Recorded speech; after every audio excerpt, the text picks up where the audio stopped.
Where's the oil filter on this thing? Oil filter? On this Murciélago. It's tucked in there. Is it at the bottom? Is it hard? On the left side. That's it? Yeah.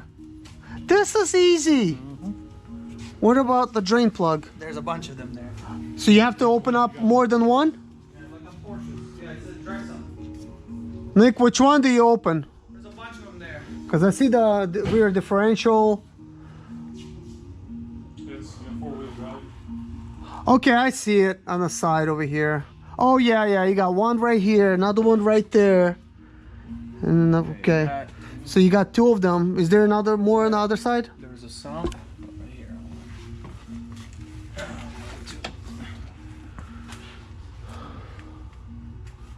There's a sump right there. Sump, okay. Yeah, So you have to drain that too? Yeah, well, that's what contains all your oil. So you have to open up the sump, Yeah, it's a open drum up this. sump. You have to open up both of them? You gotta open all of them. Yeah. So this is straightforward. I like that.